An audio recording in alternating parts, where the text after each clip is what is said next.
کہ تمہارا کے ساتھ پارس ہے، اس کا تعلق اسی ادارے سے ہے جہاں ہمارے خلائی زون کا غدار ایمونا بابا اپنی بیٹی کے ساتھ ہے۔ اب ہم اس ادارے سے سودا کریں گے کہ وہ اس جوان پارس کو بحفاظت واپس لے کر ایمونا بابا اور اس کی بیٹی کو ہمارے حوالے کر دیں۔ سابقہ سپر ماسٹر اے لالاس سونیا ثانی کے زیر اثر تھا۔ ثانی نے ہی اس کے دماغ پر قبضہ جما کر بدی بدی کے دماغ میں بھیجا تھا اور پارس کو گرفتار کرایا تھا۔ لکی سیمن اور پارس کو قیدیوں کی طرح سٹیج کے پاس لا کر کھڑا کیا گیا۔ وہ میدان دور تک خالی تھا۔ لوگ چاروں طرف پہاڑیوں کے نیچے سے اوپر تک لاکھوں کی تعداد میں تھے۔ ان کے درمیان دوسرے ممالک کے جاسوس، پریس رپورٹرز، فوٹوگرافرز اور دنیا کے تمام ٹیلی پیتھی جاننے والے جسمانی طور پر یا خیال خوانی کے ذریعے موجود تھے۔ خیال خوانی کرنے والی پوری یہودی ٹیم بھی وہاں موجود تھی۔ بدی بدی نے سٹیج پر مائک کے سامنے کہا، میں حاضرین اور ٹی وی کے ناظرین سے مخاطب ہوں۔ صرف 5 منٹ کے بعد آپ کے خلائی مہمان یہاں آنے والے ہیں۔ میرا ڈیٹیکٹیو والا کہہ رہا ہے کہ وہ زمین سے صرف 12 میل کے فاصلے پر ہیں۔ آپ آسمان کی جانب دیکھیں۔ زمین والے خلا کی سمت سورج، چاند اور ستاروں کو دیکھتے ہی رہتے ہیں، لیکن ابھی زیادہ دیر دیکھنے کی زحمت نہیں ہوگی۔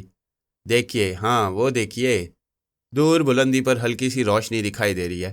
آپ کے مہمانوں کے جوتے تلے ایسی ننھی فلائنگ مشین اور پیچیدہ آلات سے بنائے گئے ہیں جن کے ذریعے وہ زمین کی کشش سے نکل کر خلا میں جا سکتے ہیں اور خلا سے زمین کی کشش کی گرفت میں آ کر زمین پر اتر سکتے ہیں۔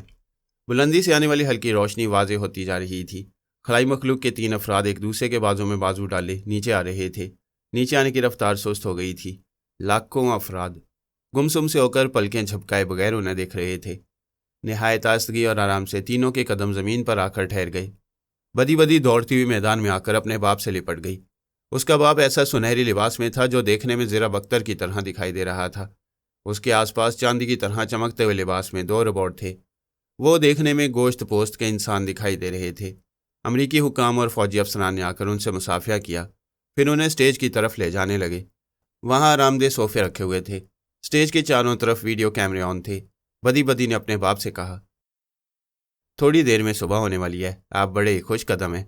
آپ کی آمد سے چند منٹ پہلے ہم نے اس زہریلی تمارا کو گرفتار کر لیا ہے۔ اس کے ساتھ جو جوان ہے اس سے تمارا کی شادی ہو چکی ہے۔ سائنسدان سولارز نے پارس کو دیکھ کر کہا، یہ شادی کے بعد زندہ ہے، اس کا مطلب یہ ہے کہ تمارا کی طرح یہ بھی زہریلا ہے۔ سولارز نے ایک حاکم سے پوچھا، آپ کی دنیا میں سانپ کے ساتھ کیا سلوک کرتے ہیں؟ حاکم نے کہا، ہم سانپوں کے سر کچل ڈالتے ہیں۔ تو پھر دیر کس بات کی ہے؟ بدی بدی نے کہا، یہ جوان بہت اہم ہے، ہم اسے زندہ رکھ کر اس کے ذریعے غدار ایمونا بابا اور اس کی بیٹی کو حاصل کر سکتے ہیں۔ سولارز نے حاکم سے کہا، ہم آپ کی دنیا میں آ کر بہت خوش ہوئے۔ ہمارے خلائی زون کا جو باغی ہمیں دھوکہ دے کر یہاں گیا تھا، ہم آپ کے تعاون سے اسے اور اس کی بیٹی کو اسی دنیا میں سزائے موت دیں گے۔ ایک اعلیٰ افسر نے کہا، ہم آپ سے مستحکم دوستی رکھنے کے لیے آپ سے ہر طرح تعاون کریں گے۔ اگرچہ بابا صاحب کا ادارہ ہم سب کے لیے خطرناک ہے، لیکن خلائی سائنسدانوں اور امریکی حکام کے اتحاد سے بابا صاحب کے ادارے سے ہم ایمونا بابا اور اس کی بیٹی کو کسی طرح بھی لے آئیں گے۔ دوسرے فوجی افسر نے کہا، میں ابھی فون پر بابا صاحب کے ادارے کے انچارج سے بات کرتا ہوں۔ یہ پارس عالمی شہرت یافتہ فرحاد علی تیمور کا بیٹا ہے۔ اس کی سلامتی کے لیے وہ ایمونا بابا اور اس کی بیٹی کو آپ کے حوالے کر دیں گے۔ ایک فوجی افسر نے مائک کے پاس آ کر کہا، میں فرحاد علی تیمور ہوں، تمہارے اس فوجی افسر کی زبان سے بول رہا ہوں۔ یہاں کے اکابرین میری آواز اور لہجے کو اچھی طرح پہچانتے ہیں۔ ویسے میرا بیٹا بھی خیال خوانی کے ذریعے یہاں میری موجودگی کی تصدیق کرے گا۔ پارس نے بلند آواز سے کہا، ہاں میں تصدیق کرتا ہوں کہ میرے پاپا فرحاد علی تیمور اس فوجی افسر کے اندر موجود ہیں اور اس کی زبان سے بول رہے ہیں۔ چند لمحات کے لیے تمام امریکی اکابرین پر سکتہ طاری ہو گیا۔ شاید میں ان کی توقع کے خلاف وہاں پہنچ گیا تھا۔ سائنسدان سولارز نے کہا، یہ ہمارے لیے نئی بات ہے کہ کوئی شخص موجود نہیں ہے لیکن وہ دوسرے کی زبان سے بول رہے ہیں۔ ہم بھی دوسروں کے دماغوں میں جاتے ہیں، ان کے خیالات پڑھتے ہیں اور ان سے گفتگو کرتے ہیں، مگر کسی کے دماغ پر حاوی نہیں ہو سکتے اور نہ ہی اپنی مرضی سے کسی کو کچھ بولنے پر مجبور کر سکتے ہیں۔ یوں سمجھے کہ ہماری ٹیلی پیتھی ٹیلی فون کا کام کرتی ہے، ہم خیال خوانی کے ذریعے صرف گفتگو کر سکتے ہیں۔ میں نے کہا، تمہارے خلائی زون کے لوگ کیسے ہیں، کیسی زندگی گزارتے ہیں اور تم سب کو قدرتی طور پر کیسی سہولتیں حاصل ہیں؟ ہم یہ سب رفتہ رفتہ معلوم کرتے رہیں گے۔ فی الحال تمہیں یہ معلوم ہونا چاہیے کہ سیٹلائٹ کے ذریعے ہماری دنیا والے تمہیں ٹی وی اسکرین پر دیکھ رہے ہیں۔ خلا سے آنے والے لکی سیمن، ایمونا اور ایمونا بابا ہم تمام دنیا والوں کے ایسے ہی معزز مہمان ہیں جیسے کہ مسٹر سولارز تم اس وقت ہمارے مہمان ہو، لیکن تمہارے آتے ہی ہماری مہمان کو، جو کہ میری بہو بھی ہے، گرفتار کر لیا گیا ہے اور میرے بیٹے کو یرغمال بنایا گیا ہے تاکہ ہم اس کے عوض اپنے مہمان ایمونا بابا اور ایمونا کو تمہارے حوالے کر دیں۔ کیا تمہارے خلائی زون میں یہی دستور ہے کہ اپنے مہمانوں کو دشمنوں کے حوالے کر دیا جاتا ہے؟ سولارز نے کہا، ہم دوست بن کر آئے ہیں اور تم ہمیں دشمن کہہ رہے ہو۔ تم کبھی سوچ بھی نہیں سکتے کہ ہم دشمن بن جائیں تو تمہاری دنیا میں کیسی قیامتیں آئیں گی۔ ایک حاکم نے کہا، مسٹر فرہاد، تم ٹیلی پیتھی جاننے والوں کی چھوٹی سی فوج رکھ کر معزز سولارس کو ناراض کر رہے ہو کہ اپنی محدود طاقت کے غرور میں ساری دنیا کو تباہ کر ڈالنا چاہتے ہو۔ میں نے کہا، ہم دوستی اور امن چاہتے ہیں۔ پہلے یہ تو معلوم ہو کہ مسٹر سولارس یہاں دوستی کرنے آئے ہیں یا پھر اپنے زون کے باغیوں کو گرفتار کرنے اور سزائے موت دینے آئے ہیں۔ دوستی اسی شرط پر ہوگی جب ہمارے باغی ہمارے حوالے کیے جائیں گے۔ میں نے کہا، اس کے علاوہ جتنی شرائط ہیں وہ ساری دنیا کے سامنے پیش کرو۔ ایک حاکم نے کہا، مسٹر سولارس ہمارے مہمان ہیں، ہم نے ان سے دوستی کا معاہدہ کر لیا ہے اور شرائط معلوم کر لیں گے، یہ تمہارا کام نہیں ہے۔ تو پھر تم ہی یہ کام کرو۔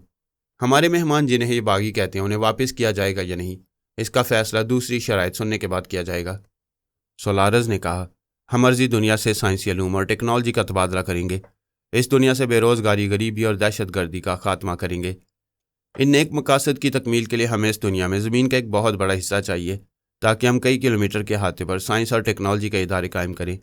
جدید ہتھیار تیار کرنے کے لیے ہم بڑی بڑی فیکٹریاں قائم کریں گے۔ ہم نے میڈیکل سائنس میں اتنے کامیاب تجربات کیے ہیں کہ یہاں تمہاری دنیا میں کوئی مہلک مرض میں مبتلا نہیں رہے گا۔ اس کے لیے ہم میڈیکل کالج اور ہسپتال تعمیر کرائیں گے۔ تمہاری دنیا کے لوگ بہت جلد تسلیم کر لیں گے کہ ہم ان کے لیے آسمان سے فرشتے بن کر آئے ہیں۔ میں نے پوچھا، یہ تمام سائنسی اور ٹیکنالوجی کے ادارے، میڈیکل کالج اور ہسپتال اور جدید ہتھیار کی فیکٹریاں کہاں قائم کی جائیں گی؟ سولارس نے کہا، یہ اندازہ کیا جا سکتا ہے کہ ہمارے بے شمار وسیع تر پروجیکٹس کے لیے بہت وسیع اور زمین کی ضرورت ہوگی۔